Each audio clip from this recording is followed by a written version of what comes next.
నిన్నటి వరకు సీఎం జగన్ అనుకున్నాం, ఇక నుంచి సీఎం చంద్రబాబు అనాలి. కానీ చంద్రబాబు నాయుడు గారి ముందు అతిపెద్ద సవాళ్లే వచ్చి కూర్చోబోతున్నాయి.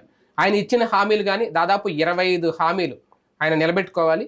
ఖచ్చితంగా కేంద్రం నుంచి ఆపన్నహస్తం అందించాల్సిందేనే ఆంధ్రప్రదేశ్కి ఇప్పుడున్న పరిస్థితుల్లో. చంద్రబాబు గారి అనుభవం లేదంటే ప్రజలు ఆయనపై పెట్టుకున్న నమ్మకాన్ని ఎంతవరకు నిలబెట్టుకోగలుగుతారు, ఆ సాధ్యాసాధ్యాల మీదే చర్చించే ప్రయత్నం. సార్, చాలా హామీలు అంటే సూపర్ 6తో పాటు దాదాపు ఒక 25 హామీలు ఇప్పుడు ఆయన ఇచ్చినాయి. మొత్తం ఆయన మేనిఫెస్టోలో చూసుకుంటే మనం ఒక 5 గురించి మాట్లాడుకుంటే, ఫస్ట్ ఆయన పెట్టింది మెగా డిఎస్సీ మీద మొదటి సంతకం పెడతానన్నారు. వృద్ధాప్య పెన్షన్ 4000, దివ్యాంగుల పెన్షన్ 6000, 18 ఏళ్ళు నిండిన ప్రతి మహిళకి నెలకి 1500, ఆర్టీసీ బస్సులో ప్రతి మహిళకి ఉచిత ప్రయాణం. ఈ 5 అంటే పక్కన ఏదో జరిగిపోతుంది, తెలంగాణలో చేసేసారు లేదా కర్ణాటకలో చేసేసారంటే అక్కడ చేయడంతో పాటు ఎలాంటి ఇబ్బందులు పడుతున్నాయో అందరూ చూస్తున్నారు, ప్రజలు చూస్తున్నారు. ఆంధ్రప్రదేశ్లో అది సాధ్యమైన ఒక సవాల్ అవుతుంది, సింపుల్గా చేసి పడేస్తారు. బస్సులు చేయడం పెద్ద కష్టం కాదు, పల్లె వెలుగే చెప్పారు, అక్కడ అన్ని బస్సులు పెట్టారు. ఈయన చెప్పారు అది ఓన్లీ పల్లె వెలుగు ఫ్రీ కాబట్టి అది పెద్ద ప్రాబ్లం కాదు, వెంటనే చేసేస్తారు. మేబీ ప్రమాణ స్వీకారం చేసిన వెంటనే చేసేయచ్చు, ఇంప్లిమెంట్ చేసేయచ్చు ఆర్టీసీ. నెంబర్ 1 అది సులభమే. పింఛన్ 4000 పింఛన్ 4000 రూపాయలు కూడా నెక్స్ట్ మంత్ నుంచి ఇచ్చేస్తారు, అది సులభమే. దివ్యాంగులకు 6000 అది కూడా పెంచేస్తారు, అదంతా కలిపేసి ఒకటే కాబట్టి అది చేసేస్తారు. మహిళకి 1500, 18 మేబీ కొంచెం టైం తీసుకుంటారేమో. ఇప్పుడు కూడా అక్కడ చేయలేదు కదా, అవును, 2 రాష్ట్రాల్లో కూడా. అక్కడ ఉందా ఈ హామీ? 2500 అక్కడ 18 ఏళ్ళు దాటిన వాళ్ళందరికీ. అవునా? ఓకే, చేయలేదు చేయలే అక్కడ. కర్ణాటకలో కూడా చేయలే. దానికి కొంచెం కసరత్తు అవసరం అవుతుంది, దీనికి అవకాశం ఉండొచ్చు. అంటే ఈ పింఛన్లు ఆ పింఛన్లు క్లాష్ అవుతాయేమో కొంచెం. అంటే 50 ఏళ్లకి తర్వాత లేదు కదా, 50 ఏళ్ల పెన్షన్, 50 ఏళ్ల పైన ఒక పెన్షన్ 4000. అవును అవును, అది 18 లోపల 2500. అవును, అది 18 లోపు 1500 ఇక్కడ. 1500 తెలంగాణలో అయితే 2500 చెప్పారు. అది మెగా డిఎస్సీ అనేది ఇప్పటివరకు ఎవరికి అవ్వలేదు. ఇంతకుముందు బాబు గారు కూడా చేయలేదు కదా అప్పట్లో కూడా. ఇప్పుడు అయిపోవచ్చు, ఎందుకంటే పవన్ కళ్యాణ్ స్ట్రాంగ్ గా ఉన్నాడు కాబట్టి. ఇప్పుడు లెక్క ప్రకారం 6000, 7000 మామూలుగా అయితే గనక పోస్టులు పెద్ద ఖాళీ లేవు నాకు తెలిసి. ఉన్నవన్నీ కలిపి మెగా డిఎస్సీ అని పెట్టేస్తారు. ఎంతో కొన్ని ఎన్నున్నా మామూలుగా మెగా డిఎస్సీ అంటే 25,000, 30,000 అనుకుంటాం. నాకు తెలిసి 10,000 లోపే ఉంటాయి. అది కూడా ఇప్పుడు క్రియేట్ చేసుకోవాలి, ఎందుకంటే చాలా స్కూళ్ళు ఇప్పుడు కలిపేశారు కదా. ఇప్పుడు ఆ స్కూల్ మళ్ళీ విడదీసి కొత్తగా పెడతారంటే కష్టమే, పిల్లలు రావాలి కదా. పిల్లలు రాకుండా టీచర్ని పెట్టి ఏం చేస్తారు? గవర్నమెంట్ ఫెసిలిటీస్ ఎంత కల్పిస్తే కూడా, ఫుడ్ నాడు నేడు కింద బాగు చేసి ఎంత కల్పించినా కూడా 2-3 లక్షల పిల్లల దగ్గరని మొన్న ఈనాడు రాసింది. గవర్నమెంట్ స్కూల్ అంటే మనకు ఒక వెక్సేషన్ ఉంది. రెండో పాయింట్ ఏంటంటే డబ్బులు, ఇప్పుడు అమ్మఒడి డబ్బులు కూడా ఇస్తున్నారు కదా. మనకి ఉచితంగా వచ్చినప్పుడు సహజ సిద్ధమైనటువంటి నిర్లక్ష్యం. హాస్పిటల్ అయిన గవర్నమెంట్ హాస్పిటల్లో మంచి డాక్టర్లు ఉంటారు, పట్టించుకోమను. కానీ ఆ రోజు వచ్చి యువతకు 20 లక్షల ఉద్యోగాలు ఈయన ఇచ్చిన హామీ. నిరుద్యోగులకి నెలకి 3000 నిరుద్యోగ భృతి ఇంతకుముందు కూడా చేశారు, కానీ అది అవ్వలేదు, సక్సెస్ అవ్వలేదని. అలాగే తల్లికి వందనం పేరుతో ఇంట్లో ఎంతమంది ఉంటే అంతమందికి 15,000, 3 గ్యాస్ సిలిండర్లు, ప్రతి రైతుకు ఏడాదికి 20,000 పెట్టుబడి సాయం. ఇక్కడే ఒక సవాల్ అవుతుందా? అది ఖచ్చితంగా కొంత టైం తీసుకోవాల్సి ఉంటుంది. మేబీ అది ఎట్లాగో పెట్టుబడి సాయం జగన్ ఇప్పుడు వేసాడు కదా ఒకటి, కానీ ఈయన చెప్పింది 20,000. అదే అది నెక్స్ట్ ట్రిప్ కదా, 20,000 ఏడాదికి. ఏడాదికి 2-10,000 వేస్తారు కదా, అది సహజంగా. అంటే అందులో కేంద్రం వాట కూడా ఉంటుంది కదా. కేంద్రం వాట 7,500 ఉంటుంది. 7,000 కదా, 6,000 కేంద్రం, 14,000 అవును వీళ్ళు ఇవ్వాల్సింది. 7,000 చొప్పున ఇవ్వాలి. అది ఖచ్చితంగా అందులో కౌలు రైతులు కూడా ఇస్తామన్నారు. అది పెద్ద ఛాలెంజ్. కాకపోతే ఇప్పుడు మేబీ ఈయనకు ఒక ఆప్షన్ ఏంటంటే సెంట్రల్ తో లింక్ ఉంది కాబట్టి చేయడానికి ఉంది, కానీ కొంత ఎక్కువ రిస్కే, వర్క్ పరమైన టెన్షన్ ఉంటుంది దానికి చాలా. అవును అవును, 20 లక్షల ఉద్యోగాలు అంటే జగన్ వల్లే కాలేదు. లాస్ట్ లో టీచర్లకి అది అంటే 6,000 ఎంతో వేసి ఆయన చేతులు ఎత్తేసారు అనేది, అంటే ఈ సెక్రటరియట్ ఈ కలుపుకోకపోతే. కానీ ఇక్కడ 20 లక్షల ఉద్యోగాలు అంటే సాధ్యం అవుతుంది. అంటే మీరు అర్థం చేసుకోవడం పొరపాటు, చాలా క్లియర్ గా ఉంది. ప్రభుత్వ ప్రైవేట్ ఉద్యోగాలు కలిపి 20 లక్షలు. అసలు గవర్నమెంట్ ఉద్యోగాలు కాదా? యువతకి అన్నారు కానీ క్లియర్ గా చెప్పారు లోకేష్. ఒక పోర్టల్ పెట్టి అందులో మీరు రిజిస్టర్ చేసుకుంటే గవర్నమెంట్ వివిధ కంపెనీలకి ఆ ప్రొఫైల్స్ ని ఫార్వర్డ్ చేస్తుంది. రాష్ట్రంలో 5 సంస్థలు ఉంటాయి కదా. ఇప్పుడు మనం ఏం చేస్తుంటారు, దాన్ని ఏమంటారు, ఏవి మన షాదీ.com టైపులో ఓకే ఓకే జాబ్స్ పోర్టల్స్ ఉంటాయి కదా, అవును అవును అవును వాళ్ళు ఏం చేస్తారు, మనం దాంట్లో పెట్టుకుంటే లింక్డ్ ఇన్ ఇట్లాంటి వాటిలో వాళ్ళు వేరే అదే కంపెనీ జాబ్ మేళాలు జరుగుతా ఉంటాయి. జాబ్ మేళాలు జరుగుతుంటాయి, వాళ్ళే హెచ్ఆర్లు వచ్చేస్తారు. కొన్ని వెళ్ళి కొనుక్కుంటారు ఆన్లైన్ లో, అవును అవును కొనుక్కుని చేస్తుంటారు. అవును అట్లాంటి అవసరం లేకుండా ప్రభుత్వమే ఆ పోర్టల్ నిర్వహిస్తుంది. నిర్వహించినప్పుడు ఎలాంటిది కావాలన్నప్పుడు అందులో వస్తుంటాయి. సరే ఇప్పుడు 20 లక్షల మందికి ఏదో ఒక ఉద్యోగం అయితే వస్తుంది కదా. అవును అవును ఇప్పుడు ఎవడు ఖాళీగా లేడు బేసిక్ గా చెప్పాలంటే దాంట్లో. కాకపోతే ఇప్పుడు దాంట్లో నోట్ చేసుకున్న వాళ్ళందరికీ 3,000 ఇస్తారా? అదే కదా. అంటే ఆ నిరుద్యోగ భృతి ఎలా ఇస్తారనేది కూడా అదే. తర్వాత ఏంటి, ఇప్పుడు 20 దీంట్లో రిజిస్టర్ చేసుకుంటే ఓ సర్టన్ టైం పెడతారు నాకు తెలిసి, ఆ టైం లోపు రాకపోతే ఇస్తామంట. ఈ లోపు ఏ జాబ్ వచ్చినా చేయమంటారు నేను. ఫర్ ఎగ్జాంపుల్ ఓ పీజీ చేసిన అతను ఉంటాడు, రిలయన్స్లో సేల్స్ ఎగ్జిక్యూటివ్ రమ్మంటారు, జాబ్ వచ్చినట్టే అంతే కదా. తీసుకోకపోతే నీ తప్పు అది. అంతేగాని వాళ్ళు ఇప్పించేస్తున్నట్టే కదా. అవును నువ్వు నాకు నచ్చిన ఉద్యోగమే ఇవ్వాలని అంటే ఇప్పిస్తానల్లా. అవును 20 లక్షల ఉద్యోగం స్విగ్గీ, అవును బాయ్, అవును జొమాటో, లేదా అమెజాన్ డెలివరీ బాయ్స్, దానికి డెలివరీ బాయ్ అని కూడా అంటారు కదా, ఏదో ఎగ్జిక్యూటివ్ అంటారు. అవును ఆ పదాలు వాడతారు. సేల్స్ ఎదువరకు ఎగ్జిక్యూటివ్ రిసెప్షనిస్ట్ అనేవాళ్ళు, ఫ్రంట్ ఫ్రంట్ ఆఫీస్ ఎగ్జిక్యూటివ్ అట్లాంటి పదం చెప్తారు. అవును అది కాదు, నాకు అది చాలు, నాకు చాలా పెద్దది అంటే నీకు ఆ మాట చెప్పలేదు కదా. వీటితో పాటు వాలంటీర్లకు గౌరవ వేతనం 10,000 చేస్తా అన్నారు జగన్ గారు. వాళ్ళు అప్పుడు విజయవాడలో రోడ్ ఎక్కి అంత చేసిన రూపాయి కూడా పెంచలేదు. తర్వాత ఏదో ఆయన గిఫ్ట్లు ఇచ్చుకుంటూ వచ్చారు. అలాగే ఉచిత ఇసుక ఇస్తానంటున్నారు ఈయన. మళ్ళీ అన్నా క్యాంటీన్లు అలాగే ఈయన చెప్పింది. అలాగే ఇది భూ హక్కు చట్టం రద్దు చేస్తాననేది కూడా కీలక హామీ. మరొకటి 15వ వచ్చి ఇంటికి ఉచిత కుళాయి కనెక్షన్, స్వచ్ఛమైన నీరు. ఇందులో ఓకే కుళాయి కనెక్షన్లు ఇది ఇవ్వచ్చు, కానీ ఉచిత ఇసుక వాలంటీర్లు గౌరవ వేతనం 10,000 సాధ్యం అవుద్దా లేదా అనేది ఇక్కడ మెయిన్ పాయింట్. చేసేస్తారు నాకు తెలిసి అది, ఎందుకంటే 2.5 లక్షల మందే కదా. ఇప్పుడు ఎట్లాగా 5,000 ఇస్తున్నారు కదా, ఇంకొక 5,000 పెద్ద కష్టం. కానీ బడ్జెట్ భారీగా పెరిగిపోదా? పెరుగుతాయి, అవన్నీ తట్టుకోవాలి. దానికి సంబంధించి లోన్లను పెంచుకోమంటారు, ఎఫ్ఆర్బిఎం నిబంధనలు పెంచమని అడుగుతారు కేంద్రాన్ని. కేంద్రం కూడా చేస్తానంటది, ఎందుకంటే ఇక్కడ బాబుకి కీ రోల్లో ఉన్నాడు, కాదనడానికి ఉండదు. కాకపోతే ఈయనకి చేస్తే దేశవ్యాప్తంగా అప్పులు పెరుగుతాయి. కానీ ఏమంటారు అప్పుడు, రాష్ట్రం నాశనం చేసేసాడు జగన్, 11 లక్షల కోట్లు అప్పు చేశాడు, ఇప్పటికిప్పుడు సంపద సృష్టి టైం పడుతుంది కాబట్టి మేము చేస్తాం, తప్పట్లేదు లోను, ఆయన నాశనం చేశాడు కాబట్టి ఆయన వడ్డీలు తీర్చడానికి అవుతుంది మాకు అంటారు. కాబట్టి అప్పు ఎక్కువ తీసుకోవాల్సిందే, తీసుకునివ్వాల్సిందే. కానీ ఇప్పటికిప్పుడైతే ఆదాయం రాదు కదా.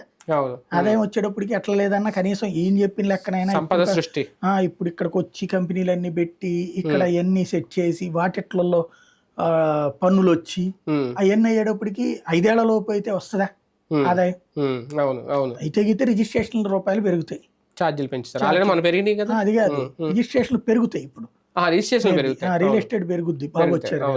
రియల్ ఎస్టేట్ పెరిగినప్పుడు ఆదాయం పెరుగుద్ది ఆటోమేటిక్ గా.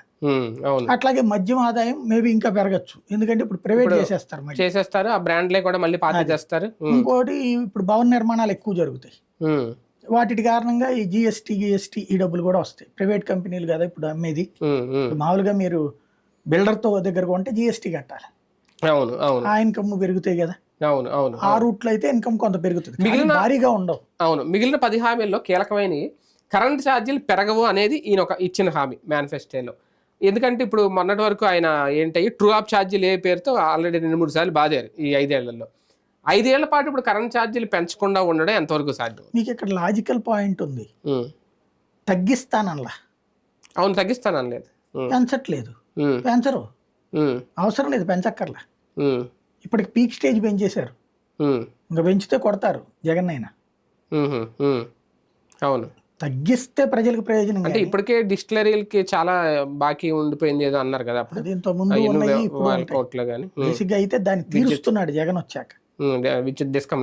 డిస్కమ్లకి ఇదివరకు ఏంటంటే అప్పట్లో పెట్టేసుకుని తర్వాత తీసుకుంటామంటే అయ్యేది, తర్వాత ఇస్తామంటే. మోడీ తర్వాత 2019 తర్వాత పెట్టిన ఫార్ములా ఏంటంటే ఈ విదేశీ కంపెనీలు ఇన్వెస్ట్ చేస్తున్నాయి కదా, ఆ డబ్బులు కట్టకపోతే ఆ విదేశీ కంపెనీలు పవర్ ఇవ్వనంటున్నాయి. కాబట్టి వాళ్ళు ఆ డబ్బులు ఎవ్రీ 3 months కి కట్టేసేయాలి. ఇంకోటి అట్లా కట్టలేకపోతున్న రాష్ట్రాలకి ప్రీపెయిడ్ ముందు డబ్బులు ఇస్తేనే కరెంట్ ఇస్తామన్నట్టు. ఆ ఫార్ములా మార్చకపోవచ్చు ఇక్కడికి.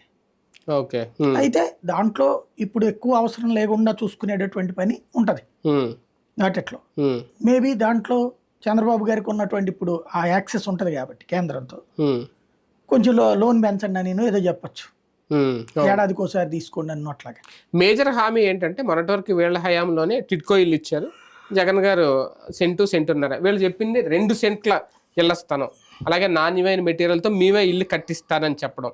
ఇది కేంద్ర పథకంలో భాగంగా చూడాలా? కేంద్రం నిజంగా 2 సెంట్లు స్థలం ఇస్తానంటే యాక్సెప్ట్ చేస్తుందా? రాష్ట్ర ప్రభుత్వం బడ్జెట్ ఖాతాలో పడుతుంది? లేదు లేదు, ఇది రాష్ట్ర ప్రభుత్వం ఇవ్వాలి. కేంద్రం పెట్టిన సిస్టమే. ఉమ్, పట్టణాల్లో అయితే సెంటు, పల్లెటూళ్ళు అయితే సెంటున్నారు. అది ఆయన పెట్టాడు, జగన్ పెట్టాడు మన కాదు, అది మోడీ సిస్టమ్. అదే అవును. దేశవ్యాప్తంగా మోడీ పథకాన్ని అమలు చేశారు, అదే అంటున్నాను, సేమ్ అదే అమలు చేశారు. కానీ 2 సెంట్లు అది 2 సెంట్లు అంటే ఇప్పుడు ఈయన ఇవ్వాలి. పట్టణాల్లో ఇంకో సెంట్ అంటే అది ఉంటది కదా, ప్రధానమంత్రి ఆవాస్ యోజన, అదే అనేది. దాని కిందకే ఇది వస్తుంది. రాదు. ప్రధానమంత్రి ఆవాస్ యోజనలో 2 రకాలు ఉంది. పేదలకు ఇచ్చేదైతే ఇదే సిస్టమ్, సెంటున్నారు. అవును, పట్టణాల్లో సెంటు, రెండవది ఏంటంటే ఆ మధ్య తరగతి ఇల్లు కొనుక్కుంటే 2.5 లక్షలు ఏడాది ఒకసారి డబ్బు వేస్తారు ఒక్కసారి. అంతే. అది ఫస్ట్ సారి ఇల్లు కొనుక్కున్నట్టు. ఫస్ట్ సారి ఇల్లు కొనుక్కుంటేనే. కాబట్టి అది దీనికి వర్తించదు. ఇది సెంటే, సెంట్రల్ గవర్నమెంట్ ఇచ్చేది సెంటే. ఇక్కడ 2 సెంట్లు. లేదా ఓ పని చేయాలి, ఇంట్లో భార్యాభర్త ఉన్నారనుకోండి, ఇద్దరు పేరున పట్టా ఇచ్చి 2 ఇల్లు కలిపేసి ఓ సెంటు కింద 2 సెంట్ల ఇల్లు అని చెప్పాలి. అవును. అయితే అప్పుడు ఇప్పుడు ఇచ్చినవన్నీ ఏం చేస్తారు? ఇది చాలా పెద్ద యజ్ఞం. అవును అవును, అంతే. ఇప్పుడు ఇవన్నీ ఇప్పుడు ఆల్రెడీ లేఅవుట్లు వేసేసారు, పట్టాలు కూడా ఇచ్చేసారు వాళ్ళకి. ఇచ్చేసేసి కొన్ని చోట్ల కన్స్ట్రక్షన్ 9 లక్షలు అయిపోయినాయి, మిగతాది నడుస్తుంది. ఇప్పుడు అట్లా కాదు, ఇంకో సెంట్ అంటే అవి కంటిన్యూ చేస్తారా ఆపేస్తారా అనేది కూడా పెద్ద డౌట్. అది నాకు తెలిసి ఆగొచ్చునేమో. అవి ఆపేసి కొత్తవి అంటారు. మరి ఆల్రెడీ పట్టాలు తీసుకున్న వాళ్ళ పరిస్థితి ఏంటి? అక్కడే ఉంటాయి, ఆ స్థలం వరకు వాళ్ళ చేతిలో ఉంటాయి. కావాలంటే వాళ్ళు కట్టుకోవడం వెళ్ళి.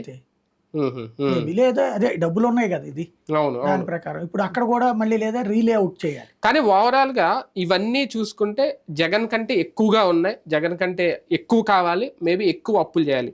ఇప్పుడు కేంద్రం సపోర్ట్ ఉంది కాబట్టి కేంద్రం ఏమన్నా ఆపన్నహస్తం అందిస్తుందా, లేదంటే ఎక్కువ అప్పులు ఇప్పిస్తుందా? కేంద్ర సపోర్ట్ చూసుకుని ఇవన్నీ అమలు చేయాలనుకుంటున్నారు బాబు గారు? ఇప్పుడైతే ధైర్యం ఉంటుంది ఆయనకి. మామూలుగా అయితే కనుక ఇది అమలు చేయడం అసాధ్యమని అనుకుంటా అదే నేనైతే. ఇప్పుడున్న పరిస్థితుల్లో కేంద్రానికి అవసరం ఉంది కాబట్టి అప్పులు ఇప్పుడు జగన్ కి కొన్ని ఎక్స్ట్రా ఇచ్చారు కదా. అంటే కేంద్రం ఏం చేసిందంటే కొన్ని అప్పులకి కొన్ని పారామీటర్స్ పెట్టింది. నువ్వు ఇది ఇంప్లిమెంట్ చేస్తే మంచినీళ్ళ పథకం సరిగ్గా అమలు చేస్తే నీకు ఎంత ఒక 5.5% ఎక్స్ట్రా అప్పు తీసుకోమని చెప్పి, ఇళ్ల పథకం అమలు చేస్తే ఎట్లా అని. ఇప్పుడు కరెంట్ సంబంధించి డిజిటల్ మీటర్స్ పెట్టారు. ఆ డిజిటల్ మీటర్ పెడితే 0.5% ఇస్తానని పెట్టాడు. 0.5% లోన్ తీసుకున్నాడు. అట్లా కొన్ని ప్రోత్సాహకాలు ఇస్తుంది. ఆ ప్రోత్సాహకాల ద్వారా లోన్ ఎక్స్ట్రా తీసుకోవచ్చు. కానీ ఎంత తీసుకున్నా ఇప్పుడు వీటికి తగ్గ స్థాయిలో ఎవరికైనా ఎఫ్ఆర్బిఎం నిబంధనలు ఒకటే కదా. అదే ఎఫ్ఆర్బిఎం నిబంధనలోనే ఎగ్జామ్షన్ అడుగుతారేమో చంద్రబాబు. అలా కూడా ఉంటుందా? అంటే అప్పుడు దేశవ్యాప్తంగా ఇవ్వాలి, ఇంకొకటికే ఇయ్యరు. అది అవును. అప్పుడు మొత్తం దేశవ్యాప్తంగా చాలా పెద్ద ఆర్థిక అంశం అవుతుంది. అంతేగాని ఎన్డీఏ కూటమిలో ఉన్న వాళ్ళకి ప్రత్యేక మినహాయింపులు ఉండవు కదా, ఒప్పుకోరు కదా, స్పెషల్ ఎగ్జామ్షన్స్ ఏ ఉండవు కదా. దానికంటే లేదా ఇప్పుడు మొన్న రిజర్వ్ బ్యాంక్ 2 లక్షల కోట్లు ఏమో ఇచ్చింది ఎక్స్ట్రా మిగిలినవి అని వాళ్ళ దగ్గర. అట్లాంటి వాటిలో ఎక్కువ వాట అడుగుతారు. బాబు గారు అనుభవం ముందు ఈ హామీలు ఇవన్నీ ఒక సవాళ్ళుగా ఉంటాయా, లేదా చాలా సునాయాసంగా ఆయన అన్న పదం సంపద సృష్టి రాష్ట్రంలోనే అదేమన్నా మళ్ళీ మనం చూసే అవకాశం ఉంటుందా? మామూలుగా అయితే ఇవి చాలా కష్టసాధ్యం. కేంద్రంతో సంబంధాలు ఉన్నాయి కాబట్టి కొంతవరకు అవకాశం. సంపద సృష్టి ద్వారా అయితే అసాధ్యం ఇప్పటికిప్పుడు. ఈ 5 ఏళ్లలో అంత సంపద ఎక్కడి నుంచి పుట్టుకొస్తుంది? అంటే ఇంతకుముందు చెప్పినట్టే అన్న కొన్ని గనులమ్మో లేదంటే మన భూములమ్మో కార్పొరేట్ శక్తులకి ఇచ్చే, ఇప్పుడు అమరావతి ఉంది 1000 ఎకరాలు, అందులో అప్పుడు కూడా కొన్ని ఏది ఇస్తానన్నారు కదా, అలా ఏమన్నా సంపద సృష్టిస్తారు? ఇప్పుడు అక్కడ 7,000 ఎకరాలు అమ్మాలనుకుంటున్నారు. 7,000 ఎకరాలు ఇంటూ 2 కోట్లు వేసుకోండి, 14,000 కోట్లతో అక్కడే సరిపోద్ది. అక్కడ డెవలప్మెంట్ గా సరిపోతుంది మరి, అంతే కదా. అది అసలు అక్కడ అమ్ముదాం అనుకుంది అక్కడ డెవలప్మెంట్ కాబట్టి ఇంకెట్లా కుదురుద్ది అక్కడ? బయట వేరే చోటకి కాదు కదా, అది అక్కడ అవుతుంది. మిగతాది వీటికన్నీ ఎక్కడి నుంచి వస్తాయి డబ్బులు? గనులకు సంబంధించి దేశవ్యాప్త పాలసీ ఉంది, ఎట్ట పడితే అట్ట అమ్మేయడానికి కుదరదు, కోర్టులు జోక్యం చేసుకుంటాయి. జగన్ దాంట్లో కోర్టులు ఎన్ని జోక్యం చేసుకోలేదు. ఇంకోటి గనుల్లో అక్రమంగా తినడానికి చూసుకుంటారు కానీ ప్రభుత్వ ఆదాయం పెద్దగా ఎవరు ఎక్స్పెక్ట్ చేయరు. ఎవరు వచ్చినా అంతే ఉంటది. గనులు అనేటువంటిది అది ఎవరికి లెక్క చెప్పేది కాదు. 3 అడుగులు తవ్వాలంటే 30 అడుగులు తవ్వుతారు. తవ్వారని చెప్పి పెనాల్టీ వేస్తారు. పెనాల్టీకి సంబంధించి మళ్ళీ కోర్టులకు వెళ్తారు. అదో రాజకీయ కార్యక్రమం నడుస్తూనే ఉంటది. అంటే దీంట్లో కేంద్ర సపోర్ట్ ఏమి ఉండదు నేను అనేది అది. ఏది కేంద్రం ప్రత్యేకంగా సపోర్ట్ చేసి ఈ హామీలు నెరవేర్చే విషయంలో చంద్రబాబు గారికి సపోర్ట్ చేస్తుందా? ఎందుకు చేస్తుంది? అడిషనల్ గా ఇక్కడ ఏమన్నా నిధులు చేస్తే ఇవ్వడం? మిగతా వాళ్ళు ఊరుకుంటారా? ఉమ్, బేసిక్ గా ఉమ్. మిగతా వాళ్ళకి ఏం సంబంధం? అంటే ఇంకా విభజన హామీలు ఆ పంపకాలు ఆ దానికి లెక్కలు అలాగే ఉన్నాయి కదా. సంక్షేమానికి సంబంధం లేదు కదా. ఉమ్, విభజన హామీకి సంక్షేమానికి ఏంటి సంబంధం? ఉమ్, ఉమ్, కాకపోతే మేబీ నేను అనుకోవడం ఈయన ఇప్పుడు కీ రోల్లో ఉంటారు కాబట్టి ఉమ్. ఎఫ్ఆర్బిఎంను మార్చమంటారేమో. మారిస్తే దేశవ్యాప్తంగా అన్ని చోట్లకి వస్తాయి. అందరికీ పెరుగుతాయి. రైట్, చూద్దాం చంద్రబాబు నాయుడు గారు ఒక సవాళ్ళు అనుకోవాలా వీటిని, లేదంటే ఆయన అనుభవంతో ఆయన చాణక్యంతో చాలా ఈజీగా నెట్టుకెళ్ళిపోతారా? త్వరగా గనక హామీలు నెరవేర్చుకుంటే జగన్మోహన్ రెడ్డి గారు నెరవేర్చినట్టు వచ్చిన 6 నెలల్లోనో ఏడాదిలో మొత్తం పూర్తి చేసేస్తే హ్యాపీ. లేదు పెండింగ్లో పెట్టారంటే మళ్ళీ ప్రజల్లో మరోసారి నమ్మకాన్ని కోల్పోతారా? చూద్దాం.